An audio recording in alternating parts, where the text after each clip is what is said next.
एकात्म पर्व का आयोजन हो रहा है। जगत गुरु शंकराचार्य की जयंती पर कार्यक्रम है। मुख्यमंत्री शिवराज सिंह चौहान भी इस कार्यक्रम में शामिल होने पहुंचे हैं। केरल के राज्यपाल आरिफ मोहम्मद भी इस कार्यक्रम में शामिल हो रहे हैं। राजकोट के स्वामी जी परमानंद सरस्वती सारस्वत उद्बोधन देने वाले हैं। आचार्य शंकर प्रकटोत्सव पर एकात्म पर्व मनाया जा रहा है। भोपाल के कुशाभाऊ ठाकरे हॉल में ये एकात्म पर्व मनाया जा रहा है। तो ये सीधी तस्वीरें आप भोपाल से देख रहे हैं, लाइव आप भोपाल से देख रहे हैं। जगत गुरु शंकराचार्य की जयंती पर कार्यक्रम एकात्म परिसर में यहाँ यह कार्यक्रम आयोजित किया जा रहा है। सीएम शिवराज सिंह चौहान इसमें शामिल हैं। केरल के राज्यपाल आरिफ मोहम्मद भी इसमें शामिल हो रहे हैं। राजकोट के स्वामी जी परमानंद सरस्वती सारस्वत इसमें उद्बोधन देने वाले हैं।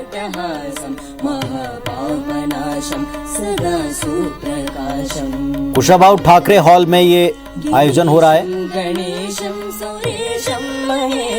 शिवं शंकरं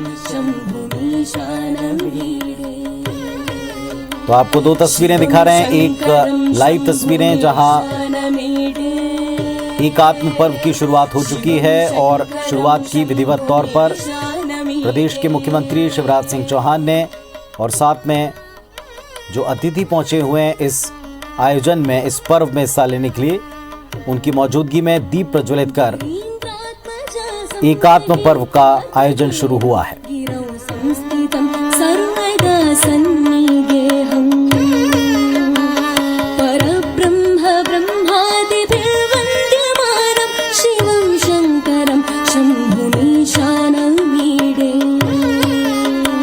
शिवं शंकरं शंभुमीशानमीडे,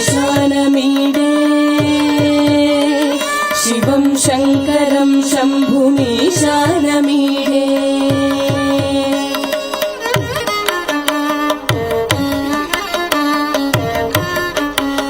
कपालं त्रिशूलं कराभ्यां दधानं, पदां भोजनं रायकामं ददानं, बलिवर्धयानं सुराणां प्रदानं, शिवं शंकरं शंभुमीशानमीडे, शिवं शंकरं शंभुमीशानमीडे, शिवं शंकरं शंभुमीशानमीडे।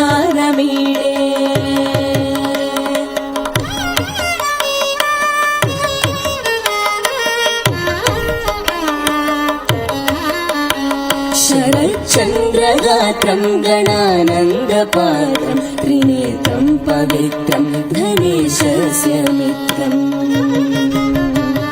अपर्णाकळत्रं सदा सच्चरित्रं, शिवं शंकरं शंभुमीशानमीडे, शिवं शंकरं शंभुमीशानमीडे, शिवं शंकरं शंभुमीशानमीडे।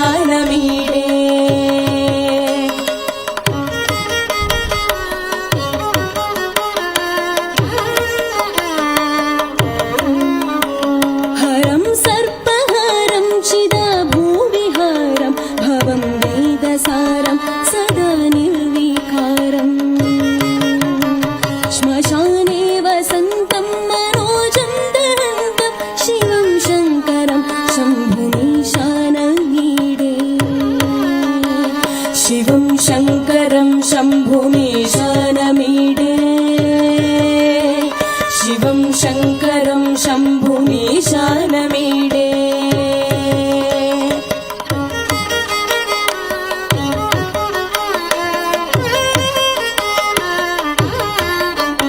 स्वयं यः प्रभाते नरः शूलपाणे, पठे स्तोत्ररत्नं त्विह प्राप्य रत्नम्, सुपुत्रं सुधान्यं सुमित्रं कलत्रं, विचित्रैः समाराध्य मोक्षं प्रयाति, शिवं शंकरं शंभुमीशानमीडे,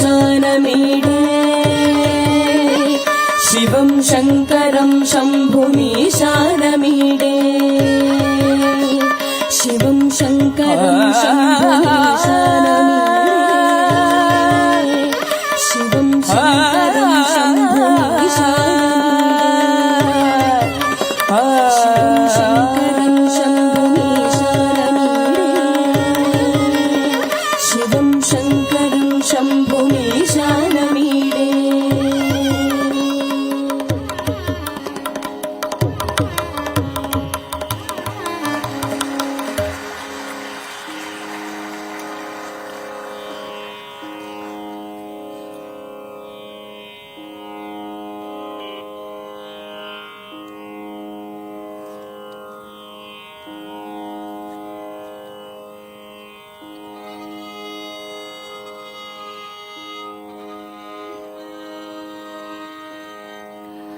Next we'll be singing Shiva Panchakshara Stotram, and another famous composition by Jagadguru Sri Adi Shankaracharya.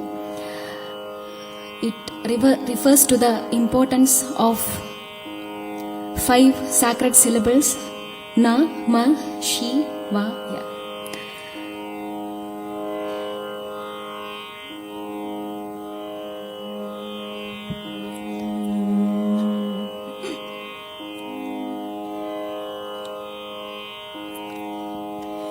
नागेन्द्रहाराय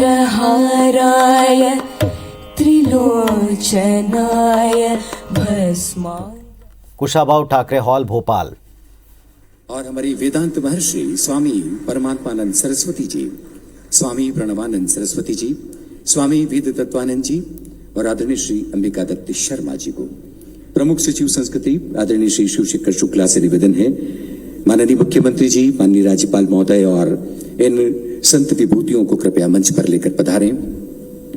आज जैसा कि हमने आपको पूर्व में सूचित किया, आचार्य शंकर की दार्शनिक मेधा को अपने विभिन्न आयामों के और पक्षों के माध्यम से नया उन्मेष प्रदान करने वाली स्वामी प्रणवानंद सरस्वती जी और डॉक्टर अंबिका दत्त शर्मा को आज हम इस दार्शनिक दिवस पर, एकात्म दिवस पर उन्हें आचार्य शंकर सांस्कृतिक एकता न्यास की ओर से आप सबकी साक्षी में सम्मान भेंट करना चाहेंगे।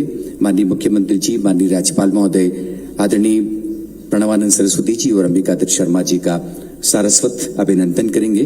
मंच पर हम इन सभी का हार्दिक स्वागत करते हैं।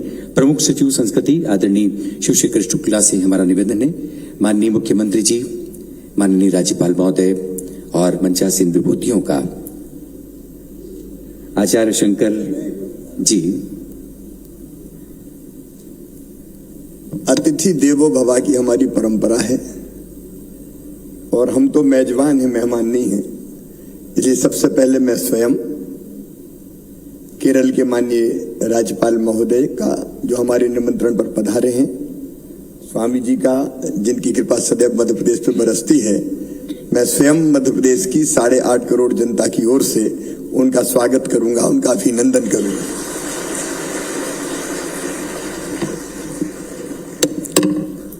ऐसी कुछ तब्दीलियां बहुत भली लगती हैं जब हमारे मध्य प्रदेश का लोक नायक अतिथि देवो भव की परंपरा को तासमास करते हुए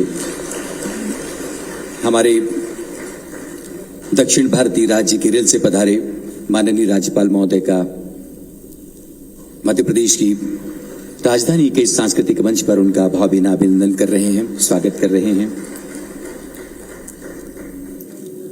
हमारी मंचासीन साधक विभूतियां, जैसा कि आप देख रहे हैं, आदरणीय परमात्मानंद सरस्वती जी, वेदांत दर्शन का गहन अध्ययन करते हुए उन्होंने विशेष रूप से आचार्य शंकर की पूरी सांस्कृतिक विरासत को आत्मसात किया है। ऐसे आदरणीय परमात्मानंद सरस्वती जी का इस मंच पर स्वागत। स्वामी प्रणवानंद सरस्वती जी आचार्य शंकर की दार्शनिक चेतना को नया उन्मेष प्रदान करने वाले ऐसी विभूति का भी हम हार्दिक स्वागत करते हैं। माननीय मुख्यमंत्री जी उनका भारतीय परंपरा के अनुरूप अभिनंदन कर रहे हैं, स्वागत कर रहे हैं।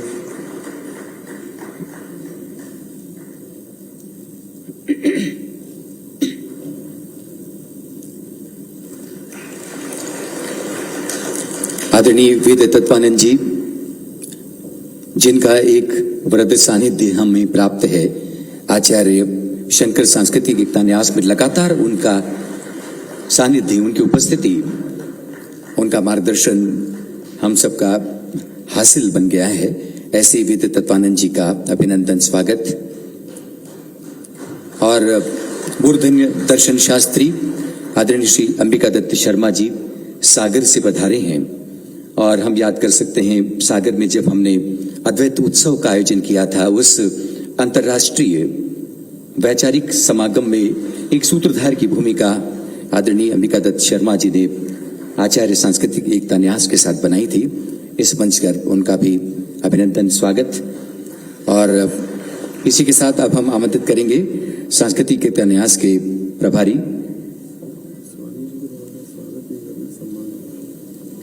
शैलेंद्र मिश्र जी से निवेदन है प्रमुख सचिव महोदय का फूलों से स्वागत करें।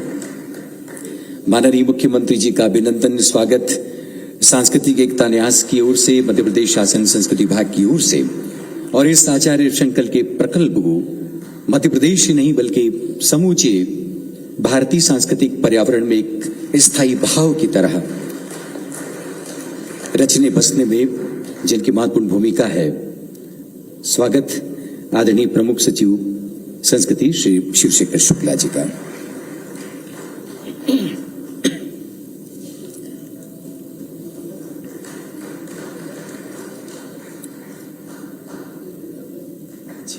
मुझे 2 बुके और चाहिए होंगे क्योंकि बेटी सूर्या भारती और राहुल इन दोनों का भी मैं अभिनंदन करना चाहूंगा और मैं उनसे निवेदन करूंगा कि वो मंच पे आ जाए। है फटाफट ले आओ बेटी माला ले।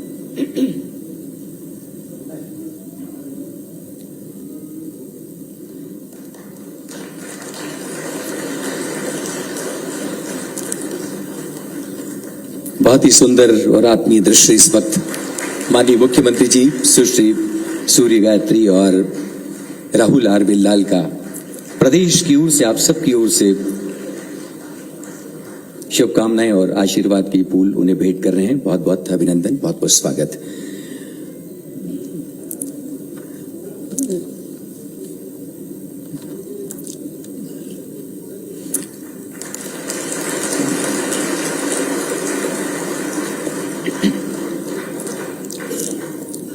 आदरणीय महानुभावों, जब हम आचार्य शंकर की दार्शनिक परंपरा को देखते हैं तो हमें 2 आयाम दिखाई देते हैं।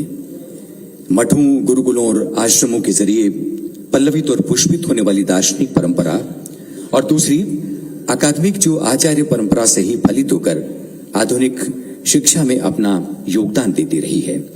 आज इसी परंपरा का सुमिरन करते हुए हमने 2 दर्शन शास्त्रियों को इस मंच पर सम्मानित करने का निर्णय लिया है और हम चाहेंगे कि माननीय मुख्यमंत्री जी और माननीय राज्यपाल महोदय हमारे ऐसे दर्शन शास्त्रियों को इस मंच पर उन्हें सम्मान भेंट करें। इस क्रम में सबसे पहले आमंत्रित हैं स्वामी प्रणवानंद सरस्वती जी। स्वामी प्रणवानंद सरस्वती जी का जन्म नेपाल में हुआ। आपको नैष्ठिक ब्रह्मचर्य दीक्षा वर्ष 1990 में तथा संन्यास दीक्षा वर्ष 2002 में स्वामी रामानंद सरस्वती जी द्वारा प्राप्त हुई। संपूर्णानंद संस्कृत विश्वविद्यालय वाराणसी से आपने वेदांत में आचार्य की उपाधि प्राप्त की है। स्वामी विश्वात्मानंद जी साधना सदन के सानिध्य में शांकर और शांकरोत्तर अद्वैत वेदांत के अध्ययन का आपको सुयोग प्राप्त हुआ। संप्रति आप ब्रह्मलीन परम पूज्य स्वामी रामानंद सरस्वती जी महाराज द्वारा संस्थापित श्री मार्कंडेय संन्यास आश्रम ओंकारेश्वर मध्य प्रदेश के प्रमुख आचार्य हैं और स्वाध्याय प्रवचनाभ्याम न प्रमदितव्यम इस श्रुति को अपने जीवन में आत्मसात कर प्रस्थानत्रयी पर भगवत पाद आचार्य शंकर के भाष्यों का गहन अनुशीलन करते हुए शांकरी ब्रह्म विद्या परंपरा को अध्ययन अध्यापन के माध्यम से देश के कोने कोने तक अंतेवासियों, सन्यासियों और गृहस्थों के बीच प्रचारित और प्रसारित करने हेतु संकल्प को चरितार्थ कर रहे हैं। आज दिनांक 6 मई 2022 शंकराचार्य जयंती एकात्मता दिवस दार्शनिक दिवस के अवसर पर भगवत पाद आचार्य शंकर प्रणीत अद्वैत वेदांत और उससे फलित होने वाले एकात्म जीवन दर्शन और सार्वभौमिक एकात्मता के विश्वजनीन संदेश के प्रति आपकी अखंड निष्ठा और उसके लोकव्यापी प्रचार प्रसार में आपकी अहर्निश अकादमिक संलग्नता को सम्मानित करते हुए आचार्य शंकर सांस्कृतिक एकता न्यास संस्कृति विभाग मध्य प्रदेश शासन गौरवान्वित है। प्रशस्ति पाठ के बाद अब हम माननीय मुख्यमंत्री जी और माननीय राज्यपाल महोदय से निवेदन करते हैं वे संयुक्त रूप से स्वामी प्रणवानंद सरस्वती जी को यह एकात्म सम्मान भेंट करें।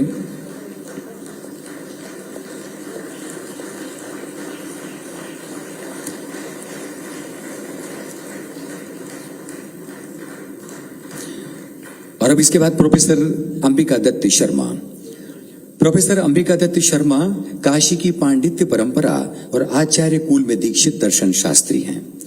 आपने दर्शन शास्त्र में एमए और पीएचडी की उपाधि काशी हिंदू विश्वविद्यालय वाराणसी से तथा आचार्य की उपाधि संपूर्णानंद संस्कृत विश्वविद्यालय वाराणसी से प्राप्त की है। आप भारतीय तत्व विद्या, प्रमाण शास्त्र, शांकरी ब्रह्म विद्या और सैद्धांतिक अध्ययन के विलक्षण अध्येता हैं। आपको काशी में स्वामी योगिंद्रानंद के सानिध्य में अद्वैत वेदांत के आकर ग्रंथों के अध्ययन का सौभाग्य प्राप्त हुआ। दर्शन और संस्कृति चिंतन के क्षेत्र में आपके वैचारिक विमर्श परक लेख समकालीन भारतीय दार्शनिक जगत में समादृत हैं। संप्रति आप डॉक्टर हरि सिंह गौर विश्वविद्यालय में दर्शन शास्त्र विभाग के अध्यक्ष के पद को सुशोभित करते हुए आचार्य शंकर सांस्कृतिक एकता न्यास संस्कृत विभाग मध्य प्रदेश शासन के शंकर फेलो हैं और आधुनिक सभ्यता के विकल्प में अद्वैत वेदांत के सभ्यता दर्शन को विश्वतोमुख बनाकर दुनिया के सामने प्रस्तुत करने हेतु शोधरत हैं। आज दिनांक 6 मई 2022 शंकराचार्य जयंती, एकात्मता दिवस, दार्शनिक दिवस के अवसर पर भगवत पाद आचार्य शंकर प्रणीत अद्वैत वेदांत और उससे फलित होने वाले एकात्म जीवन दर्शन और सार्वभौमिक एकात्मता के विश्वजनीन संदेश के प्रति आपकी अखंड निष्ठा और उसके लोकव्यापी प्रचार प्रसार में आपकी अहर्निश अकादमिक संलग्नता को सम्मानित करते हुए आचार्य शंकर सांस्कृतिक एकता न्यास संस्कृत विभाग मध्य प्रदेश शासन गौरव का अनुभव करता है। माननीय मुख्यमंत्री जी और आदरणीय श्री आरिफ मोहम्मद खान, केरल के माननीय राज्यपाल महोदय, प्रोफेसर अंबिका दत्त शर्मा को आचार्य शंकर की दार्शनिक परंपरा को, आचार्य परंपरा को नया उन्मेष प्रदान करने में उनके महती योगदान के लिए यह सम्मान अर्पित कर रहा है। आदरणीय दिव्य सज्जनों, किसी ने कहा है कि संत अध्यात्म के आकाश में इंसानियत का इंद्रधनुष होते हैं, सौंदर्य के सितार पर सद्भावना का संगीत होते हैं, प्यार की पीढ़ी पर परमात्मा की प्रार्थना होते हैं और विकृति के बाजार में संस्कृति का शंखनाद होते हैं। जब हम संत परंपरा के इन आदर्शों को देखते हैं तो मंच पर उपस्थित स्वामी परमात्मानंद सरस्वती जी की ओर सहज ही हमारा ध्यान जाता है, जिन्होंने ऐसी संत परंपरा के आदर्श को अपने व्यक्तित्व में, अपने ज्ञान में, अपनी स्मृति में महफूज रखा, अक्षुण्ण रखा और लगातार उसके प्रचार प्रसार में अपना महती योगदान दिया। स्वामी परमात्मानंद सरस्वती जी पूज्य स्वामी दयानंद सरस्वती जी के वरिष्ठ शिष्य हैं। स्वामी जी ने अपने गुरु के मार्गदर्शन में वेदांत, संस्कृत और योग का गहन अध्ययन किया है। आप हिंदू धर्म आचार्य सभा के संयोजक और सचिव, आर्ष विद्या मंदिर राजकोट के संस्थापक, आचार्य शिवानंद आश्रम अहमदाबाद के अध्यक्ष और आचार्य शंकर सांस्कृतिक एकता न्यास के न्यासी हैं।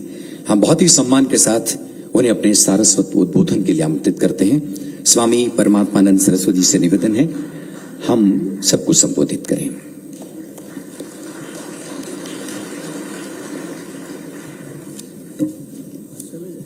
जी,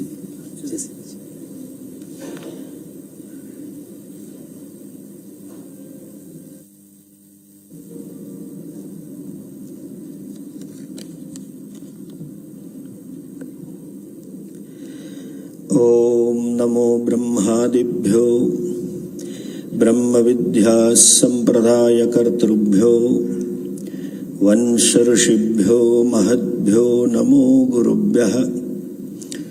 सर्वोपप्लवरहितः प्रज्ञानघनः प्रत्यगर्थो ब्रह्मैवाहमस्मि ब्रह्मैवाहमस्मि ओम ब्रह्मैवाहमस्मि ओम शांति शांति शांति। श्रुतिस्मृतिपुराणानाम् आलयं करुणालयं नमामि भगवत्पादं शंकरं लोकशंकरं। शंकरं शंकराचार्यं केशवं बादरायणं सूत्रभाष्यकृतौ वन्दे भगवन्तौ पुनः पुनः। अज्ञानतिमिरान्धस्य ज्ञानाञ्जनशलाकया चक्षुरुन्मीलितं येन तस्मै श्रीगुरवे नमः।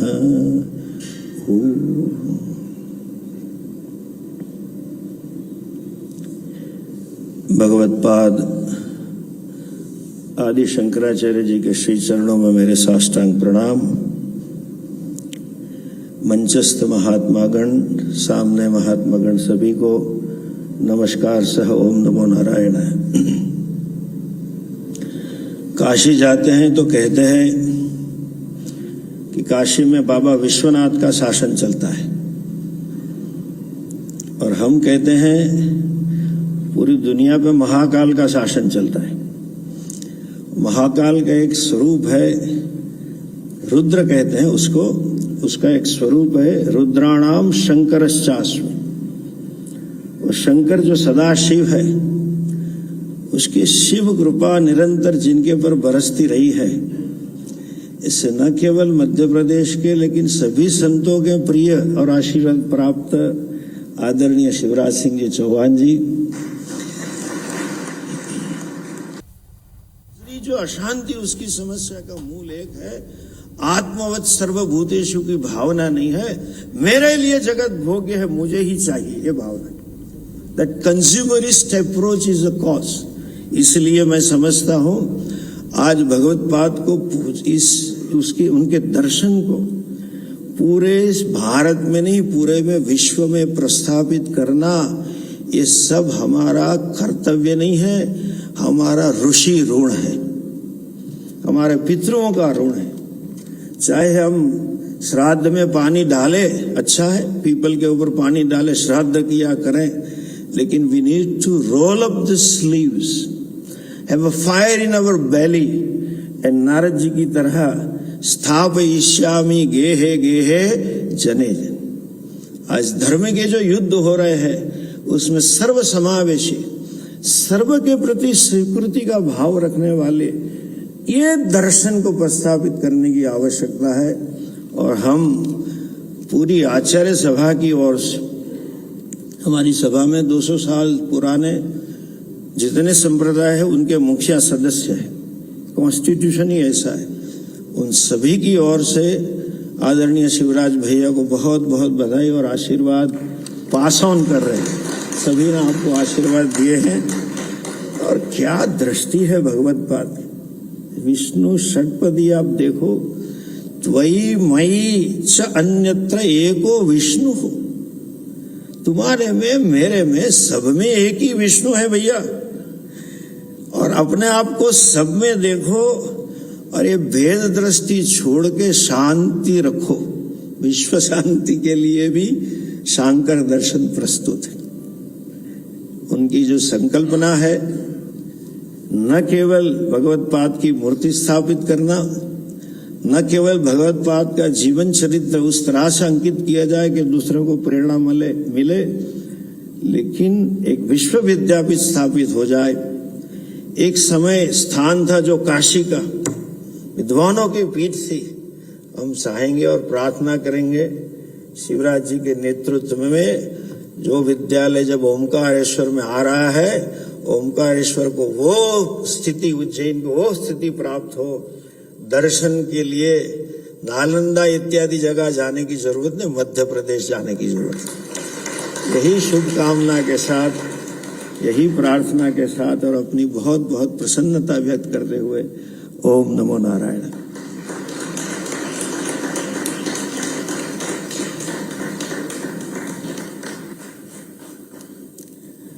बहुत बहुत धन्यवाद स्वामी जी। और स्वामी जी ने जिस स्वप्न की बात की और जिसके लिए साधुवाद माननीय मुख्यमंत्री को दिया, वो स्वप्न दरअसल एक आंख से चलकर कई सारी आंखों में स्थानांतरित हुआ, और इस तरह से एक महास्वप्न हम लोग इस वक्त आचार्य शंकर की स्मृति के साथ देख रहे हैं।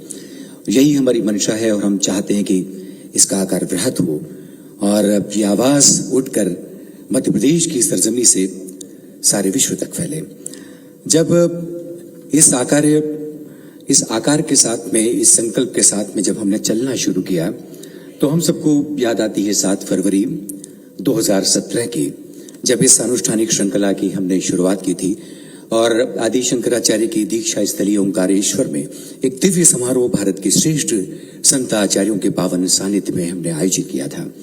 और इसी समारोह में आदि शंकराचार्य की 108 फीट ऊंची धातु प्रतिमा की स्थापना का सामूहिक संकल्प भी हमने लिया था। अद्वैत वेदांत संस्थान की परिकल्पना ने वहीं से एक मूर्त रूप लेना शुरू किया और आप सबसे ये साझा करते हुए हमें खुशी है कि हम इस सपने के बहुत पास पहुंच रहे हैं और उस मुहूर्त की प्रतीक्षा कर रहे हैं जब हम सब ओंकारेश्वर पर्वत पर आदि शंकराचार्य की 108 फीट ऊंची प्रतिमा के अनावरण के उस क्षण के साक्षी बनेंगे। आज इस अवसर पर हमारे निवेदन पर श्रृंगेरी शंकराचार्य जी ने अनुग्रह संदेश हम सबको भेजा है और इसी के साथ जर्नी फॉर वननेस, एक छोटी सी फिल्म जो हमारी एकात्म यात्रा के साथ आज तक के हमारे इस क्षण को संजोती है। ये मिलकर हम सब एक वीडियो देखेंगे। आपको बता दूं कि आदरणीय श्रृंगेरी शंकराचार्य जी ने लगभग आधा घंटा अनुग्रह संदेश हम सबसे साझा किया था। हम 2 मिनट का एक अंश इस वक्त यहाँ पर प्रसारित करेंगे। बाकी पूरा का पूरा संदेश आप हमारे न्यास के YouTube चैनल पर देख सकते हैं। आइए हम सब मिलकर देखते हैं। अ जर्नी फॉर वननेस, ये लघु फिल्म, आप सबका ध्यान हम इस स्क्रीन पर चाहेंगे।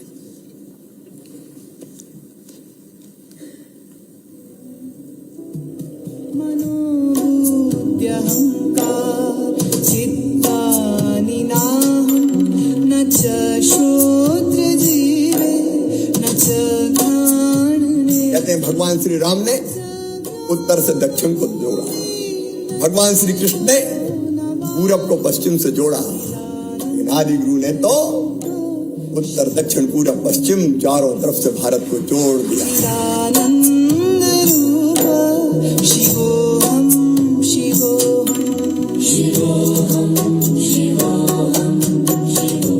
आज हमारा भी कर्तव्य है कि हम अपने संतों के मार्गदर्शन में इस वेदांत को, अद्वैत वेदांत को, अद्वैत के सिद्धांत को जन जन तक ले जाएं। और इसलिए मन में ये आया कि प्रकट पंचमी धूमधाम से मनाओ, शंकराचार्य जी के नाम की चर्चा हो, उनके दर्शन की चर्चा हो, वेदांत की चर्चा हो, उनकी भव्य प्रतिमा उनके लिए नहीं हमारे लिए अष्टधातु की प्रतिमा ओंकारेश्वर में लगाई जाएगी। उसके लिए गांव गांव से धातु संग्रह का काम किया जाएगा ताकि गांव गांव में शंकराचार्य जी पहुंचे, अद्वैत वेदांत पहुंचे।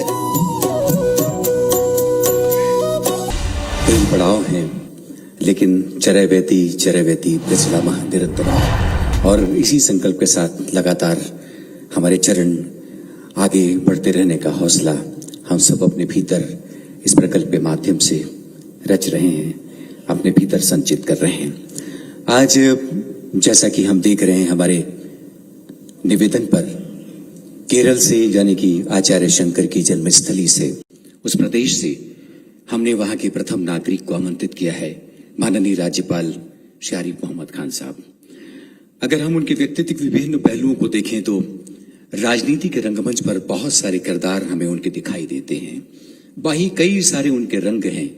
और एक राजनेता जब अपने लोकतांत्रिक मूल्यों के साथ जुड़ता है तो उसमें समाज और संस्कृति कभी भी निरपेक्ष नहीं होते।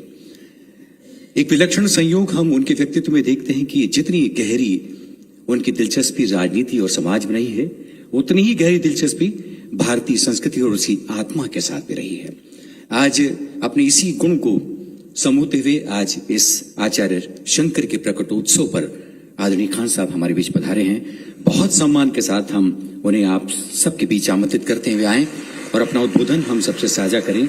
आदरणीय श्री आरिफ मोहम्मद खान।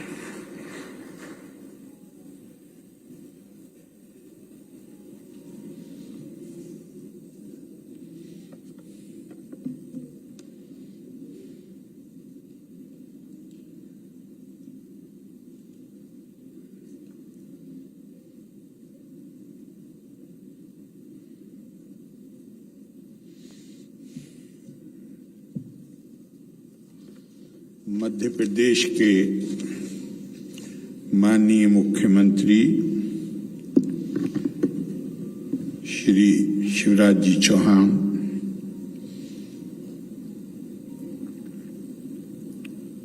स्वामी परमात्मानंद सरस्वती जी, स्वामी प्रणवानंद सरस्वती जी, स्वामी वेदवानंद जी, श्री शिव शेखर शुक्ला, श्री अंबिका दत्त शर्मा और इस सभागार में उपस्थित सभी देवियों और सज्जनों, मैं नहीं जानता कि भाई शिवराज जी को कैसे धन्यवाद दूं।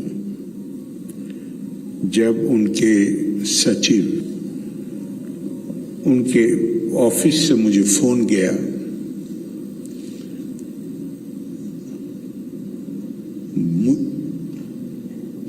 मैं उस वक्त बेंगलोर में था और कार्यक्रम 6 आज के लगे हुए थे, लेकिन ये मौका मिले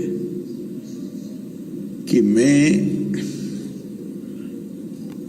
जिसका आज संबंध आदि शंकराचार्य की जन्मभूमि से है, मैं जितना मालिक का शुक्र अदा करूं वो कम है कि मुझे उस राज्य का मुखिया होने का सौभाग्य मिला है। जिस क्षेत्र ने, जिस राज्य ने भारत को, विश्व को आदि शंकराचार्य के रूप में एक दार्शनिक, एक सबको एकता के सूत्र में पिरोने वाला दिया, और उस जन्मभूमि से संबंध होने के कारण मेरे दिल में कैसी भावना पैदा हुई होगी जब मुझे ये निमंत्रण मिला कि मैं उस कार्यक्रम में भाग लेने जा रहा हूं जो आदि शंकर की दीक्षा भूमि है।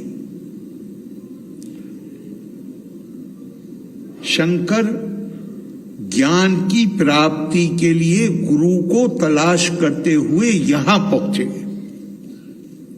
और हम आपका कभी धन्यवाद नहीं आपको दे सकते शिवराज जी। जिस तरह आपने जो कल्पना की है और जो आप प्रोजेक्ट बना रहे हैं ओंकारेश्वर में, जब मुझे आज शाम पांडे जी ने पूरी चीज सुनाई तो पहली चीज जो मेरे दिमाग में आई, ये कोई मध्य प्रदेश तक सीमित नहीं रहेगा आपका प्रोजेक्ट, ये भारत तक भी सीमित नहीं रहेगा, इसका अंतरराष्ट्रीय महत्व होगा, क्योंकि अद्वैतवाद को सीमित नहीं किया जा सकता, वेदांत को सीमित नहीं किया जा सकता। स्वामी विवेकानंद क्या कह रहे हैं अपने लगभग जीवन के अंत में? My mission can be explained in few simple words. I want to teach unto mankind their divinity and its manifestation in all movements of life. मैं पूरी भारत नहीं कहा, मैं पूरी मानवता को ये पाठ पढ़ाना चाहता हूं कि वो दिव्य हैं, वो साधारण नहीं है, दिव्यता उनके अंदर निहित है, और इस दिव्यता का प्रकटीकरण जीवन के हर क्षेत्र में होना चाहिए। मुझे 83-84 में स्वामी विवेकानंद को पढ़ने का शौक हुआ, और वो स्वाभाविक था कि चंद सालों के बाद जब मैंने आदि शंकराचार्य को पढ़ा तो मैंने कहा स्वामी विवेकानंद वही तो कह रहे हैं जो आदि शंकराचार्य ने कहा है। लेकिन भारत के इन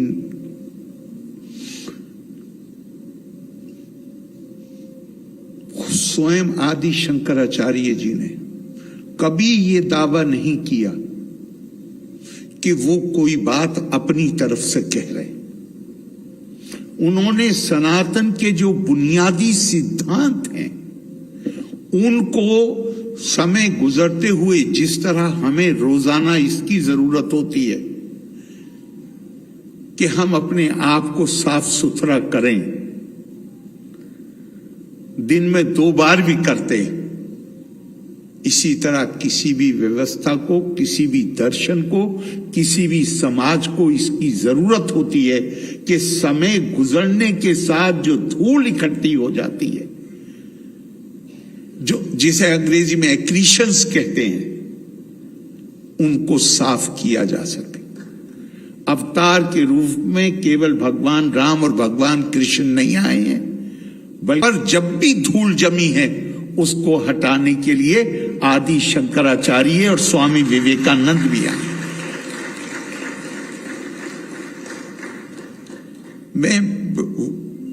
हमारी संस्कृति,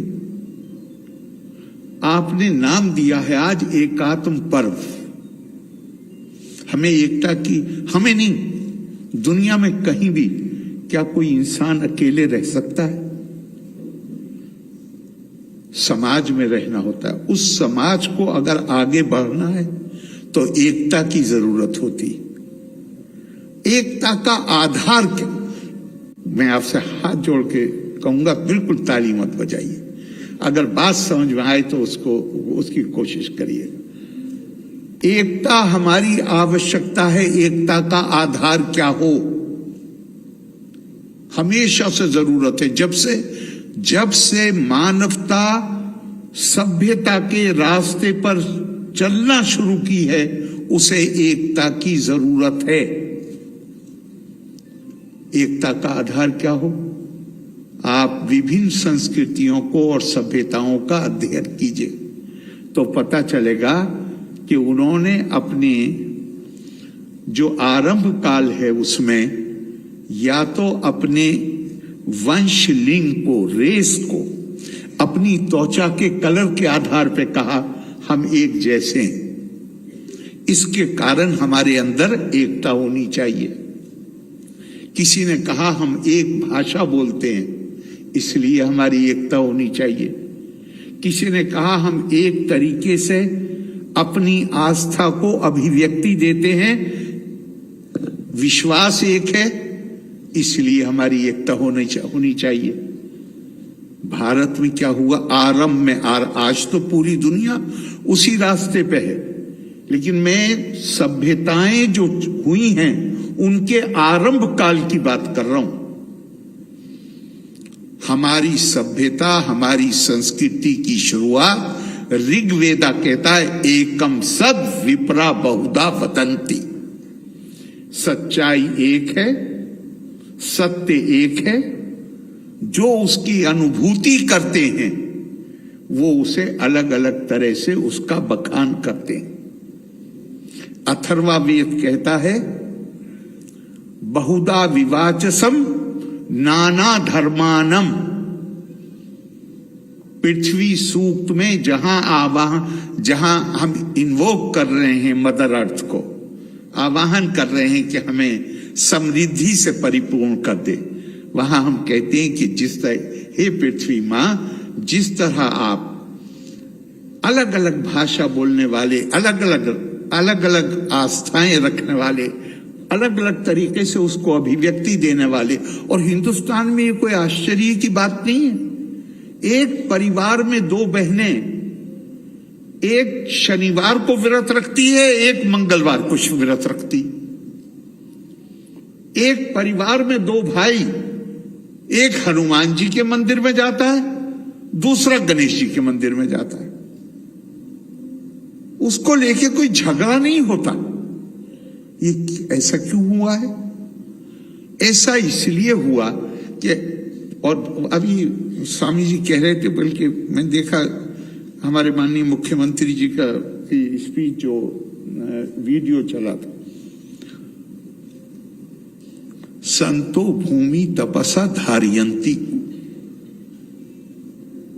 धर्म अगर समाज के टिकाऊ के लिए जरूरी है तो संतों के लिए तो कहा गया है कि ये भूमि के टिकाऊ के लिए जरूरी।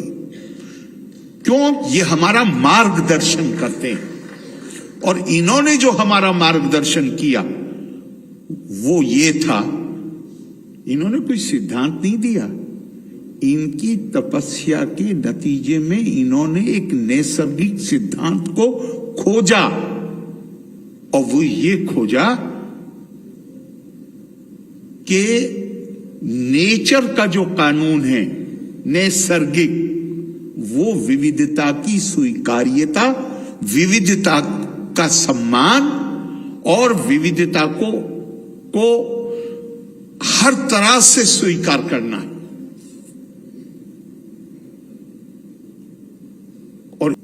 और इसीलिए भारत आज तो दुनिया में पिछले हम बाज वक्त हमें ऐसा लगता है कि दुनिया जो आज हम देख रहे हैं शायद ऐसी थी।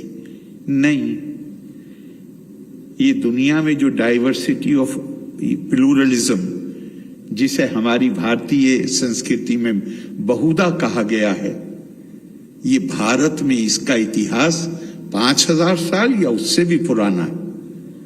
लेकिन दुनिया में ने अपनी जरूरत के तहत इसको पिछले 100-150 साल के अंदर स्वीकार करना शुरू किया।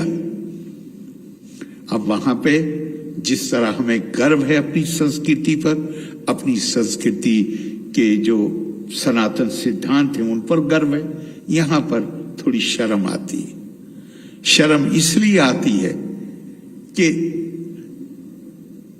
हम दुनिया को नहीं बता सके कि हमारे ऋषियों ने ये चीजें आज से हजारों साल पहले कही थी। भारत भूमि ये ज्ञान का केंद्र रही है। स्वामी विवेकानंद तो कहते हैं कि मानव जीवन का उद्देश्य ही ज्ञान की प्राप्ति है। लेकिन हमारे यहां हमने अपने ही लोगों को ज्ञान से वंचित कर दिया, उस गलती का एहसास हुआ। आज हम उससे बहुत आगे बढ़ चुके हैं। लेकिन वो ज्ञान क्या है? वो ज्ञान है कि जहां, अगर मैं स्वामी विवेकानंद के शब्द प्रयोग करूं तो उन्होंने अंग्रेजी में कहा है, मैं उसका फिर अनुवाद करता हूं। उन्होंने कहा कि knowledge is to find unity amidst diversity. बहुधा के बीच में एकता को ढूंढ लेना, यही ज्ञान है। और ये ज्ञान हम जितना पढ़ते हैं तो मुझे बाज वक्त में महसूस करता हूं कि दुनिया में अकेली संस्कृति है जिसने मानवता का दिव्यकरण किया और देवों का मानवीयकरण किया। मनुर्भव जनिया दैवीयम जन्म। जितने अच्छे इंसान पैदा करोगे उसके नतीजे में दिव्यता पैदा होगी। और ये हम भूल चुके थे इसको। जगत गुरु आदि शंकराचार्य ने,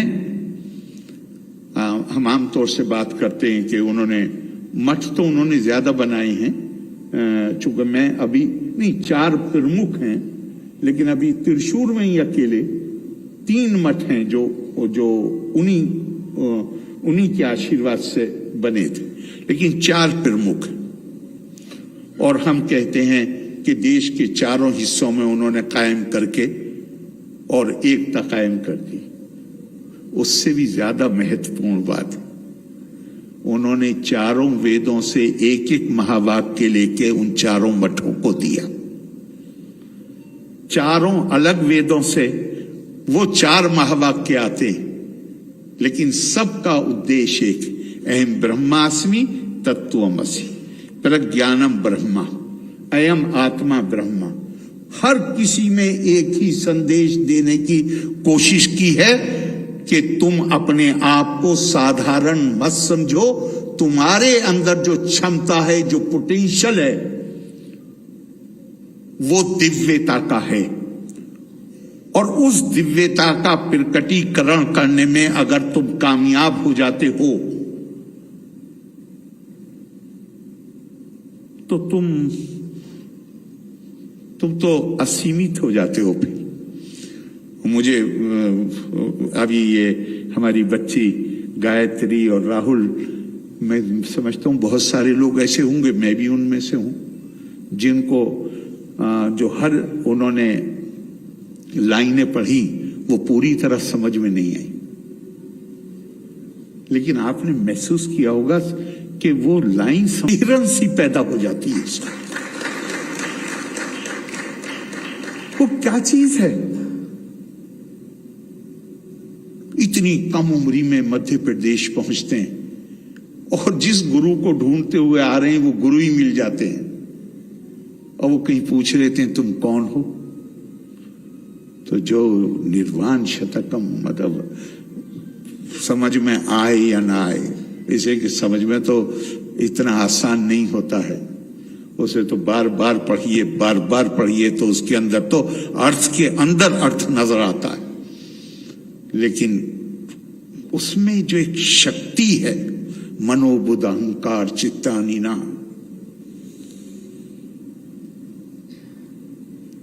जो चिदानंद रूपा शिवोहम शिवोहम छयों के छयों में आता है, वो आखिर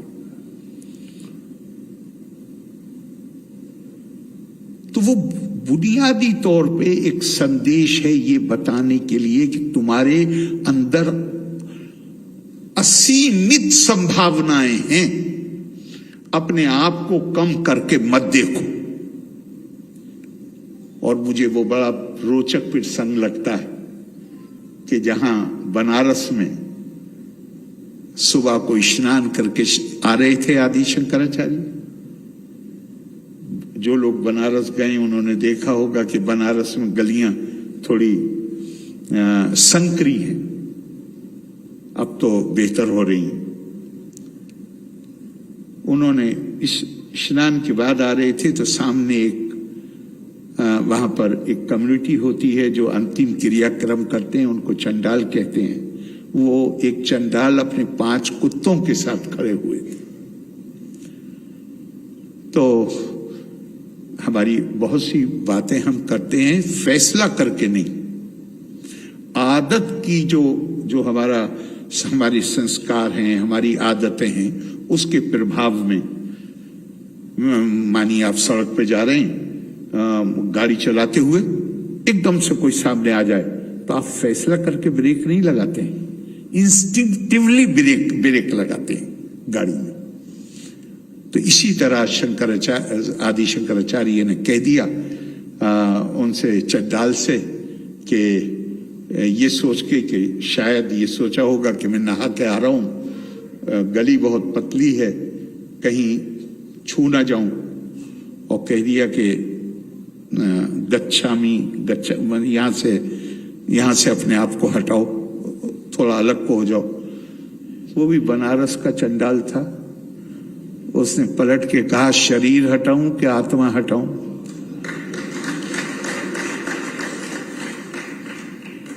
शंकराचार्य उसके पैरों में गिर गए। और मनीष पंचकम नाम की रचना क्या खूबसूरत है, बल्कि जो उसमें मुझे सबसे प्यारा 4 लाइनें लगती हैं वो आपने अपने उस पर भी छापी है। ब्रह्मे वाहा मिदम सर्वम जगत सकलम चिन्मात्र विस्तारितम सर्वम चैतद विद्याया तिर्गुणाया शेषा मया कल्पितम इत्थम यस्य दिर्रा मति सुक्तरे नित्या परे निर्मले चंडालोस्तु द्विजोस्तु गुरु रितेशा मनीषा मम। जो ये जान गया, जिसके ने अपने अंदर ये क्षमता पैदा कर ली कि वो सारी सृष्टि को और सब लोगों को एक नजर से देख सके, अपनाइयत, एकात्म एकता पैदा होती है अपनाइयत से। अपनाइयत का आधार हम ढूंढते हैं, हमारा परिवार है, हमारी जाति है, हमारे साथ पढ़ा हुआ है या कोई ढूंढते हैं। जगत गुरु का संदेश है कि अपनाइयत का आधार आत्मा है। हर वो जिसके अंदर आत्मा है वो हमारा अपना है। उससे जानवर और पेड़ों को भी बाहर नहीं किया जा सकता।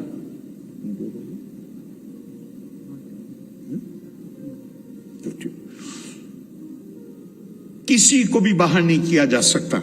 बल्कि मैं देख रहा था कि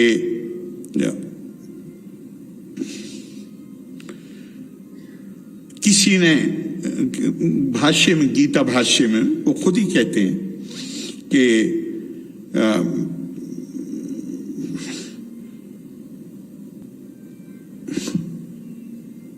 मोक्ष का अधिकारी कौन है?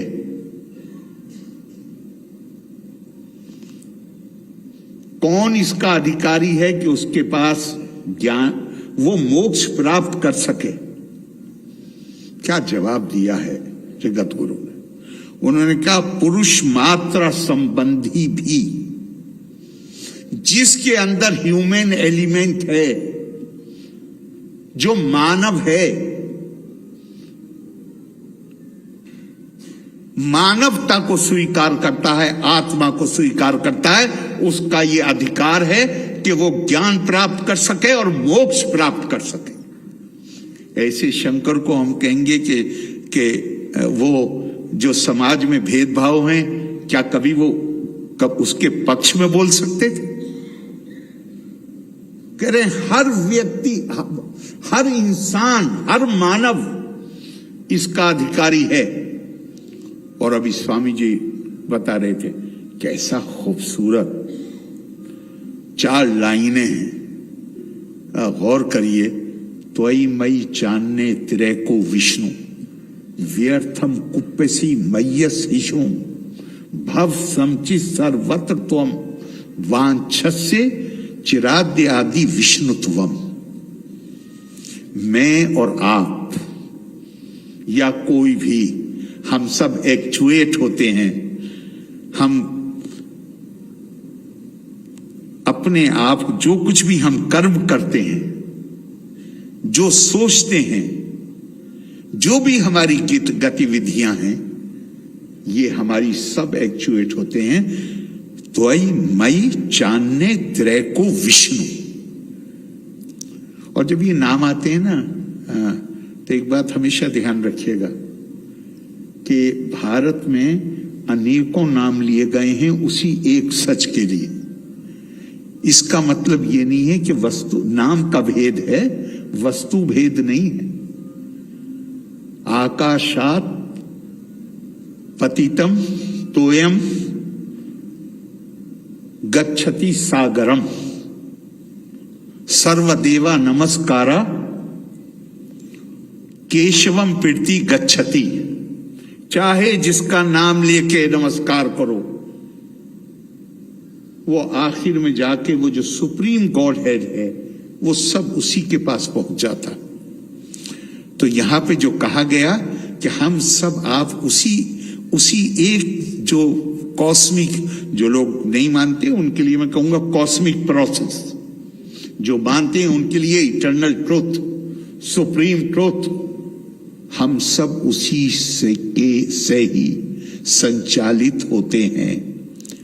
जब हम सब उसी से संचालित हो रहे हैं, तो जगत गुरु कह रहे हैं कि उसी से संचालित हो रहे हैं। त्वयि मयि चान्ने तिरेको विष्णु व्यर्थम कुप्पसी मय्यस ईशु। फिर बिलावजी में ना तो नाराज हो किसी पर, ना उस पर कोई पीड़ा व्यक्त करो।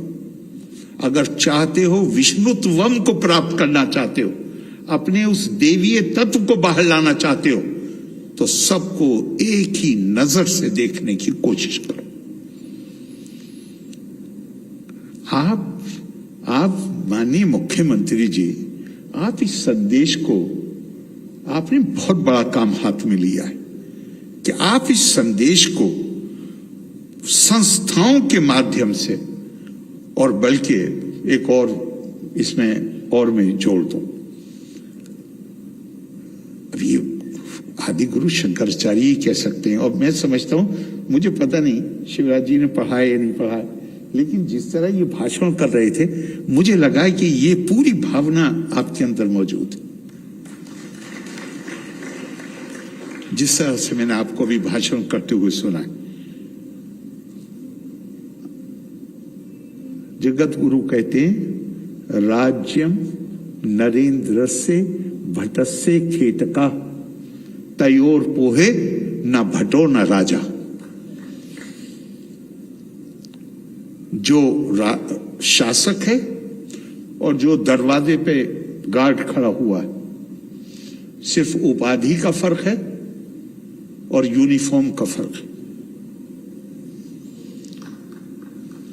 उसको निकाल दो, उपाधि को हटा दो और यूनिफॉर्म को हटा दो, दोनों के अंदर कोई अंतर नहीं है।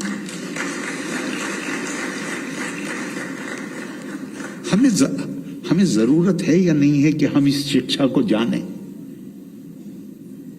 हमें जरूरत है या नहीं है कि हम इस पर के अनुसार आचरण करें? और अगर हम इस शिक्षा के अनुसार आचरण करेंगे, दुनिया की कोई ताकत है कि जो फिर हमें, जो हमारी, जिसका मैं मानता हूं अपनी हम आज नालायक हो सकते हैं, लेकिन हमारी ज्ञान परंपरा इतनी भारी है कि भारत का अधिकार है कि भारत को विश्व गुरु होना ही चाहिए। फिर क्या कोई हमें रोक सकता है? फिर कोई नहीं रोक सकता। लेकिन वो कभी कैसे होगा? वो भी ऐसे होगा कि हमारे ऋषियों ने कल्पना, उनकी कल्पना क्या थी? विश्व गुरु का क्या मतलब है?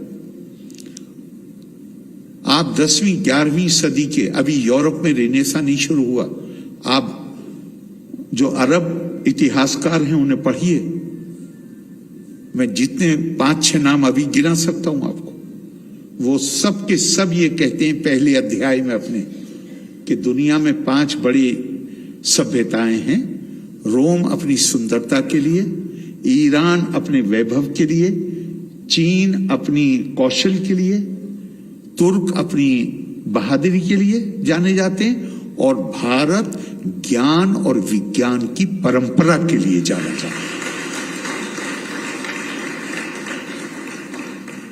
और ये ज्ञान विज्ञान की परंपरा, ज्ञान विज्ञान सहितम, ये भी गलतफहमी किसी को नहीं होनी चाहिए कि हमारे ऋषि मुनियों ने सिर्फ जाके यही गौर किया कि इयम विसृष्टि यता भूव यदि व ददे यदि व, हम कहां से आए हैं, कहां जाना है, केवल ये नहीं।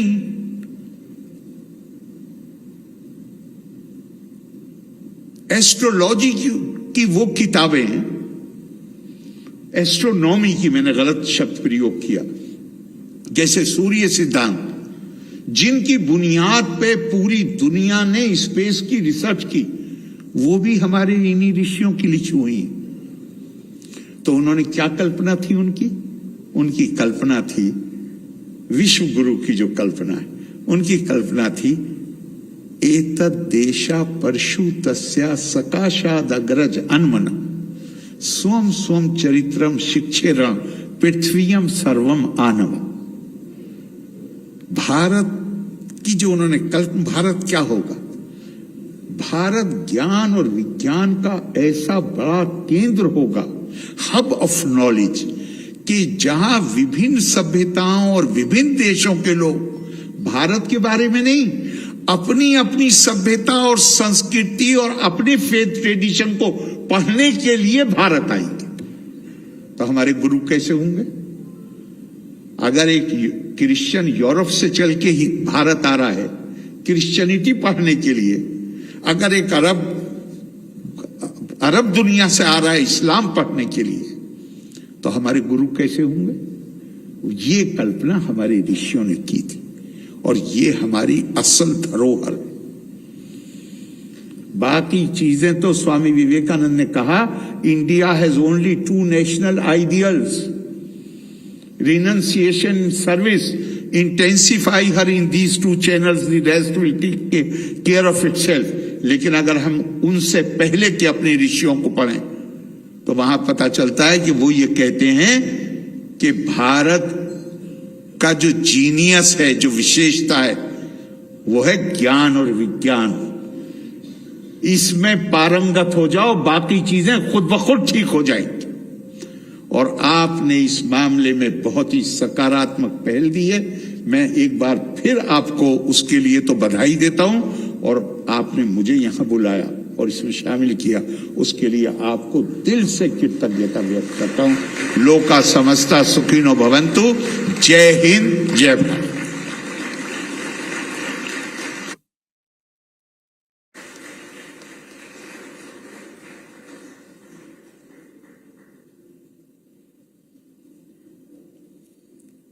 कहते हैं अनुभूति की तरंगें तो हर चित्त में किसी को नसीब नहीं होते, लेकिन अभिव्यक्ति की जो त्वरा थी, जो प्रगल्भ वाक चेतना, जो विचार प्रवणता हमने आदरणीय श्री खान साहब के वाणी से मुखरित होते हुए देखी, सुनी, निश्चित रूप से हम कह सकते हैं कि अपने संकल्पों से जो अंधकार धोते हैं, मिट्टी के लघु काया वाले ऐसे ही होते हैं। एक ऐसे ही अंधकार को प्रकाश में तब्दील करने की अपनी संकल्प शक्ति के साथ आदरणीय शिवराज सिंह चौहान, जिनका जिक्र बार बार माननीय राज्यपाल महोदय ने किया, और हम सब प्रदेश के वासी होने के नाते बहुत आशाओं के साथ, उम्मीदों के साथ आदरणीय शिवराज सिंह चौहान की ओर देखते हैं, और जब देखते हैं तो फिर ये कामयाबी का रास्ता भी हम तय करता हुआ देखते हैं। मैं बहुत सम्मान के साथ माननीय मुख्यमंत्री जी को आमंत्रित करता हूं, और मुख्यमंत्री जी के भाषण के आखिर में एक संकल्प का वाचन होगा। वे संकल्प का वाचन करेंगे और आप सब संकल्प दोहराएंगे। अभी जिनको हम सुन रहे थे, ऐसा लग रहा था कोई पुरातन ऋषि बोल रहा है।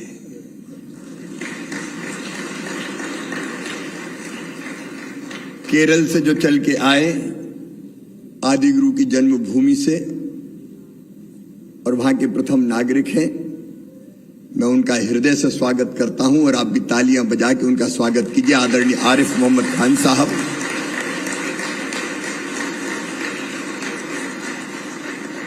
आत्मनो मोक्षार्थ जगत हिताय च, आत्मा का मोक्ष और जगत का हित जिनके जीवन का लक्ष्य है। और आज अपने भावों को मैं प्रकट करता हूं। वो मेरे गुरु भी है, लेकिन वो मेरे मित्र भी है, और वो इस पथ पे साथ चलने वाले ऐसे सहयोगी जो हमेशा ताकत और संबल प्रदान करते हैं। परम श्रद्धेय स्वामी परमात्मानंद सरस्वती जी, मैं उनको प्रणाम करता हूं। आप भी तालियां बजा के उनका स्वागत कीजिए, अभिनंदन कीजिए। हम सबके सौभाग्य से यहां उपस्थित स्वामी प्रणवानंद सरस्वती जी, स्वामी वेद तत्वानंद जी, अंबिका दत्त जी, शिवशेखर जी, इस कुशाभाऊ ठाकरे सभागार में उपस्थित विद्वजन, और विद्वजन में हमारे छोटे छोटे बालक बालिकाएं भी शामिल हैं। आप सबको प्रणाम। लंबी बात का औचित्य नहीं है। एकात्म का मूल क्या है? एक ही चेतना समस्त जड़ एवं चेतन में अनुस्यूत है। एक ही चेतना। आदि गुरु ने यही कहा, उनके जीवन चरित्र को हम सब जानते हैं। विस्तार से आज प्रकाश डालने की आवश्यकता नहीं है, लेकिन एक ही चेतना हम सब में है। स्वामी जी महाराज कह रहे थे, सिया राम मैं सब जग जानी, करहूं प्रणाम जोर जोग पानी। सब में ही तो वो है। सृष्टि के कण-कण में भगवान विराजमान है। हर एक आत्मा परमात्मा का अंश है। हर एक घट में बस वो ही समाया हुआ है, तो कौन दूसरा। ईश्वर अंश जीव अविनाशी। ये हम जितने हैं मनुष्य, एक ही चेतना की अभिव्यक्तियां हैं। और केवल मनुष्य मात्र नहीं, आपने सही फरमाया, आसमान में उड़ते पक्षी, कलरव करती हुई चिड़िया हैं, जंगलों में उछल कूद करते हिरण हो, पेड़ पौधे हो, जीव जंतु हो, कीट पतंगे हो, एक ही चेतना की अभिव्यक्ति है। उसके अलावा कुछ है नहीं। और इसलिए शायद हमारे ऋषियों ने आज नहीं हजारों साल पहले कहा, अयम निजम पराबेत्ति गणना लघुचेत साम उदार चरिता नाम तू वसुदैव कुटुंबकम। ये मेरा है, ये तेरा है, ये सोच छोटे दिल वालों का है। जो विशाल हृदय के होते हैं वो तो कहते हैं सारी दुनिया ही एक परिवार है।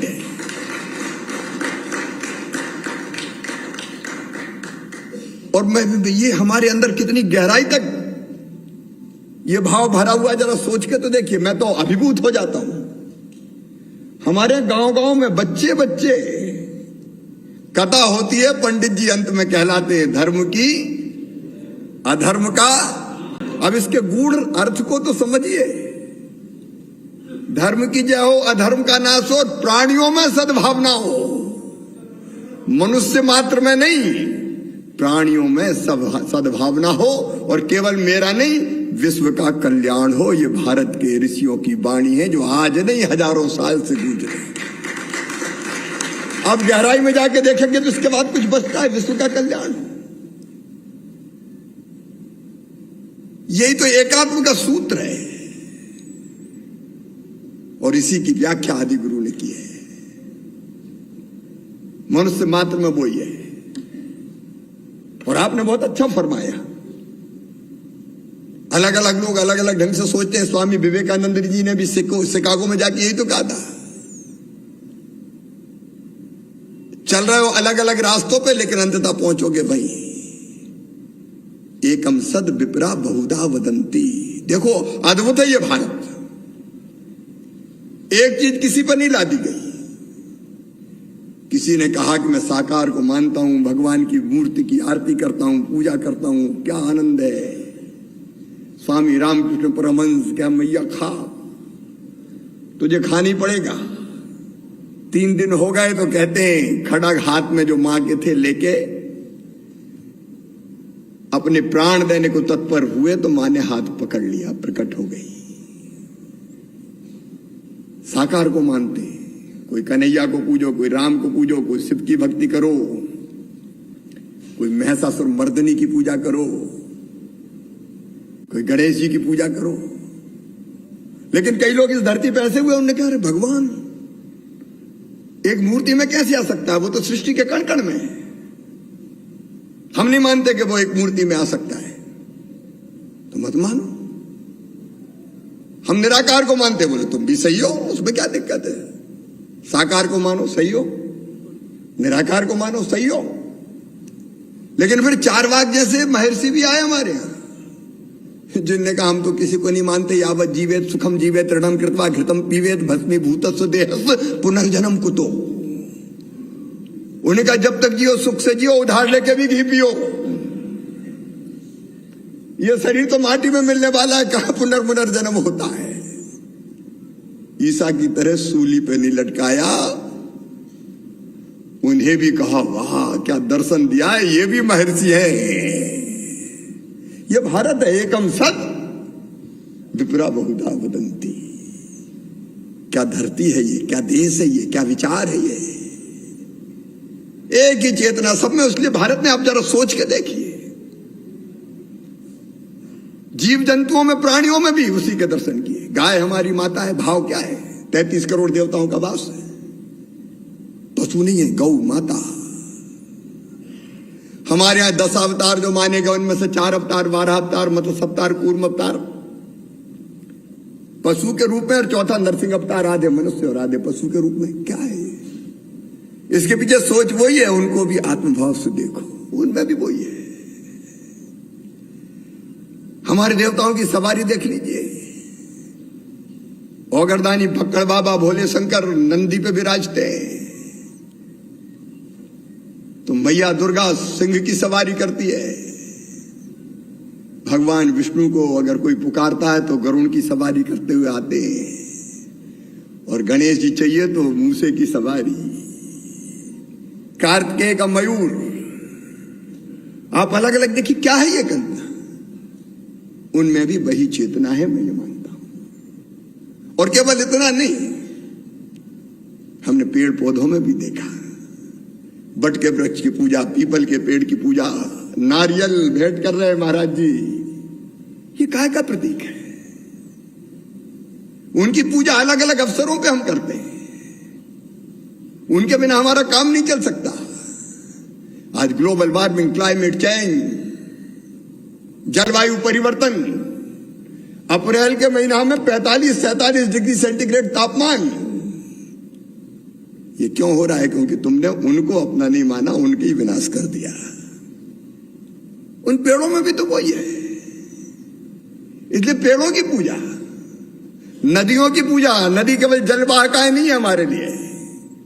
गंगा, सिंधुश्च, कावेरी, यमुना च सरस्वती, रेवा, महानदी, गोदा, ब्रह्मपुत्र, पुनात्मान, ये पवित्र माताएं। यमुना च सरस्वती, रेवा, महानदी, गोदा, ब्रह्मपुत्र, पुनात्मान, ये पवित्र माताएं हैं हमारी। जय हो गंगा मैया, हर हर नर्मदे। दुनिया के किसी देश में तो सुनने नहीं मिलता। उनको मां मान की पूजा है उनमें भी वो ये नदियों, पर्वत, पहाड़ों में, ग्रह, नक्षत्र, तारों में, सूरज में, चंद्रमा में एक वही तो है, उसी की सत्ता है। सूर्य देवताभ्याम नमः, अर्घ्य चढ़ाओ, सूरज से बिजली बनाओ, चंदा को मामा मानो, ये कौन की कल्पना है? इसी देश की कल्पना है। नवग्रह पूजा, ब्रह्मा, मुरारी, स्त्रिप्रांतकारी, ये कौन ने की? उनमें भी तो वही है। ग्रह, नक्षत्र, तारों में, नदियों, पर्वत, पहाड़ों में, जहां देखो उसी की सत्ता है। और जब यह भाव दृढ़मूल हो जाता है कि सब में वो है और मुझ में भी वो है, तो सब मेरे, मैं सबका हूं। कौन सा भेदभाव? ना जाति के आधार पर, न पंथ के आधार पर, न रंग के आधार पर, न भाषा के आधार पर, फिर कोई भेद नहीं बचता।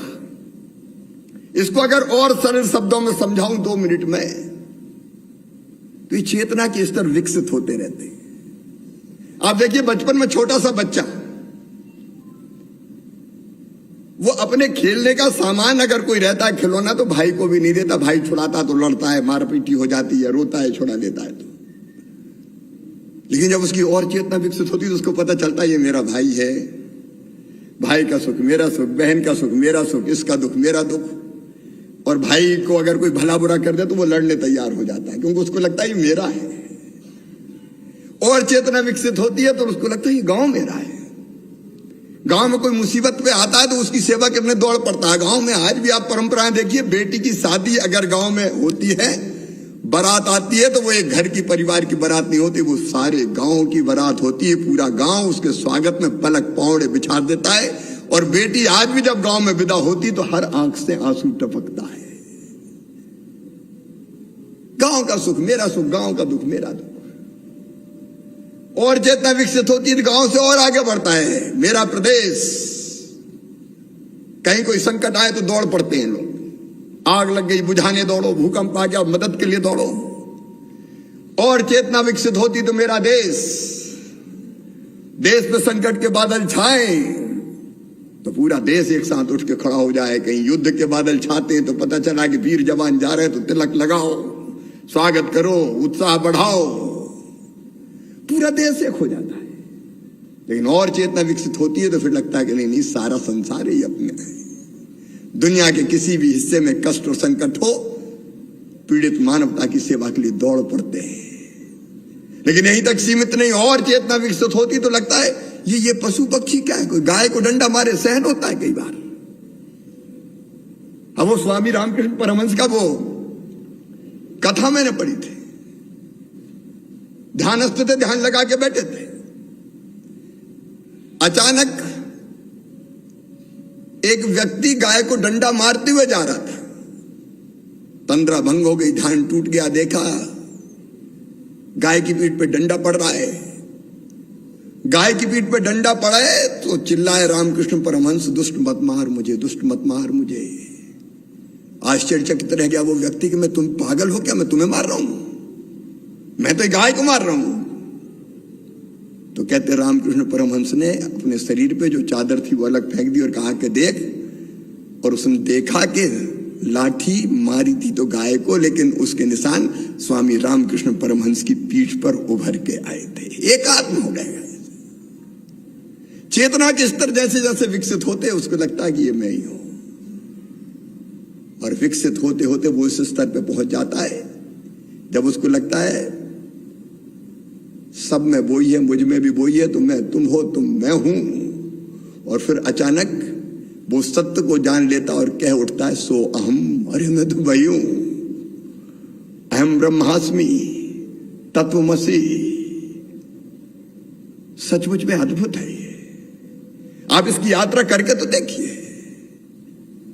और जो इस सत्य को जान लेता है फिर उसको कुछ जानना शेष नहीं रह जाता, सारी उथल पुथल शांत हो जाती है, सारा द्वैत मिट जाता। मैं सब में हूं, सब मुझ में, और मैं मतलब वो ही, तो मैं वो ही हूं, सब भी वो ही है।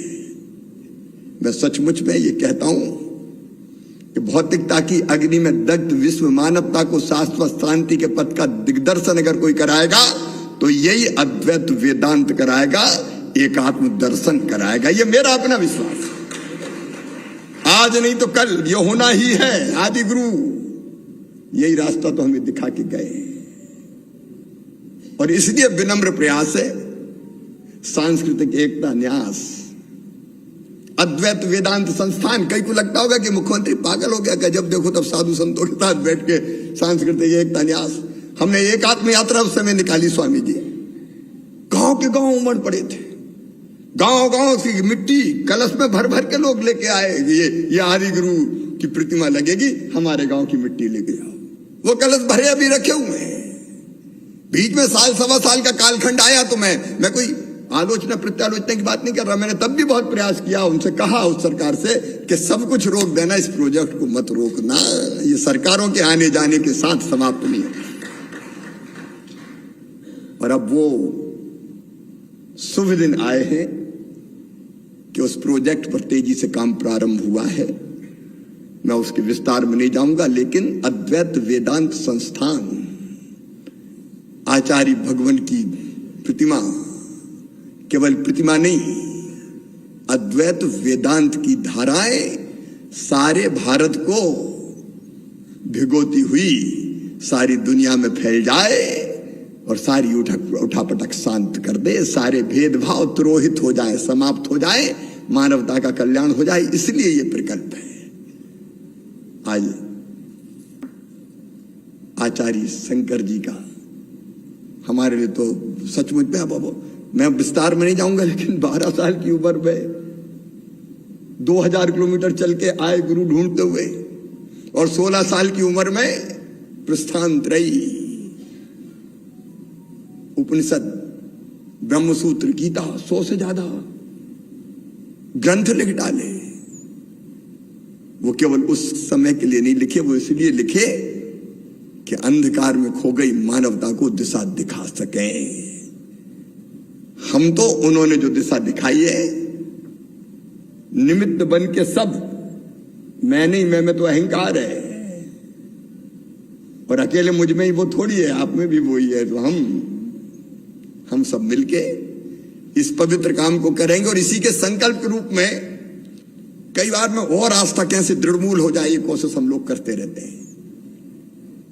जैसे गाय को रोज रोटी खिला के ही निकलना, और रोज एक पेड़ लगाना। रोज एक पेड़ लगाता हूं तो मुझे लगता है कि मैं अपने आप को ही पानी दे रहा हूं। जब पेड़ में पानी देता हूं तो मुझे लग रहा है मैं अपने आप को पानी दे रहा हूं, अपने आप को जिंदगी दे रहा हूं। एकात्म भाव। भगवान के चरणों में आज यही प्रार्थना है कि ये काम मध्य प्रदेश की धरती से, आपके आशीर्वाद से, संतों के आशीर्वाद से, विद्वजनों की कृपा से हो सके, तो हम पीड़ित मानवता की बड़ी सेवा करेंगे। और उनने जो राह बताई है, एक बार फिर से वो राह पूरी दुनिया को याद दिला पाएंगे, दिखाई तो उनने। मैं आचार्य भगवान के चरणों में प्रणाम करते हुए, काफी समय हो गया है, 6 बजे से आप बैठे, 9 बजने वाले हैं।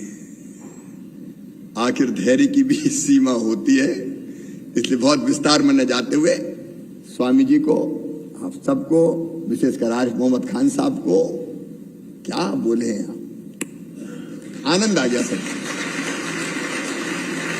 और आचार्य भगवंत इस काम को कर ही रहे हैं।